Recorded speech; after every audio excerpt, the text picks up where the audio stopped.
Welcome back, everyone, to another deep dive. Today, we're going to be looking at something pretty interesting. Yeah. We found a series of internet searches, all centered around Nintendo princesses and NYT crossword clues. Ooh. And it just seemed so interesting to us, like someone out there is really trying to work something out in their brain. Definitely. So we thought it'd be really interesting to kind of take a deep dive into it. Absolutely. And see if we can figure out what's going on in this person's head. Yeah, let's kind of decode the controller inputs to their brain. Exactly, yeah.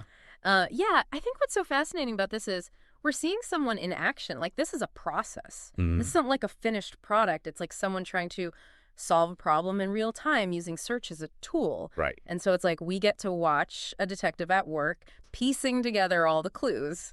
I like that. So it seems pretty clear that this person was probably working on the New York Times crossword. Almost certainly, yeah. Yeah. Given the combination of those two searches. Right, and hit a wall with some kind of clue about a Nintendo princess. I would say so. I mean, it's the most logical connection, right? Yeah, so, but then it gets even more interesting. Hmm.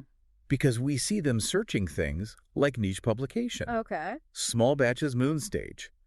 What is going on there? Well, now that is the question, isn't it? It's like, are these extra clues, or is this just, them going down internet rabbit holes like we all do? Yeah. So you bring up a really good point. I mean, distraction is always a possibility, but let's assume for a second that all of these searches are connected to the crossword puzzle. Remember, crossword clues are like little puzzles themselves, right? They're packed with wordplay and tricky references. Totally. So, something like niche publication printed in small batches could be hinting at something really obscure, like maybe even a character known for limited edition merch. It's true.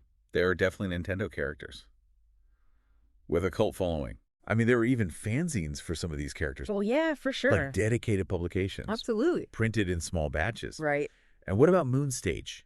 I mean, could that tie back to a princess? Oh, yeah, totally. Like Princess Peach's castle is on the moon. You got it. In Super Mario Odyssey. It could be a reference to a game level. Right. Or even like a metaphor for a character's development. Right. Or even a play on words. Think lunar phases and how those relate to a specific princess. It's true, yeah.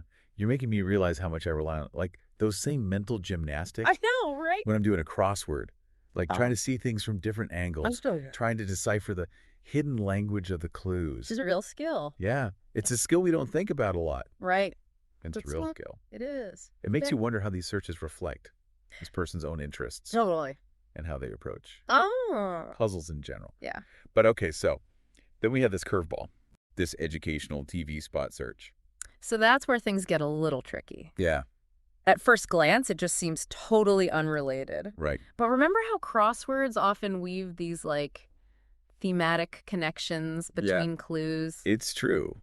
So maybe it's not just some random thought this person had. Maybe not. But how could educational TV spot possibly relate to Nintendo princesses? Yeah. Feels like a stretch, even for a cryptic crossword. It does. So what if the clue was something like where a Nintendo princess might share safety tips? Okay, I see where you're going. Now we're thinking public service announcements, like in-game tutorials. Maybe even a cartoon series starring a princess. Right. You have to think outside the cartridge a little bit. I never would have connected those dots. I mean, it's really amazing. It is pretty cool how these things can connect. So what's the takeaway here? Besides the fact that I need to brush up on my Nintendo trivia before doing another crossword. I mean, it's more than just trivia, though. Yeah. This deep dive shows us that seemingly random online searches can reveal these fascinating patterns and offer a glimpse into someone's thought process. Right. It also highlights how we encounter coded language and hidden meanings every single day. Like we're all mini detectives out here. Exactly. Not just in puzzles, but just in life. Yeah. Think about how brands use slogans, the way politicians craft speeches. We're always deciphering messages and making connections. And we're not even really thinking about it a lot of the time. Often subconsciously. Right. So what are the clues we encounter in our daily lives? I like that. That we might be missing? What are the hidden puzzles waiting to be solved? There you go. I mean, it's really kind of a mind-blowing thing to think about. It is. It is. That's all the time we have for today. But that was a really fun one. Yeah, this was a good one. I enjoyed that. Me too. See you next time. Today is your lucky day. Today is the day that our $3 website works for you, paying you directly to your PayPal daily. Imagine $3 ongoing continuous payments to your PayPal account. Imagine falling asleep and waking up to $300 in your PayPal account. How would this make you feel? How could this help you? What bills could you pay? What kind of fun could you have? What does that retirement look like now? All for a one-time payment of $3. This website is DFY done for you, fully built and completely hosted, and never stops collecting payments for you. You have spent $3 on coffee on a regular, but that coffee won't help you create multiple streams of income. Click the link below.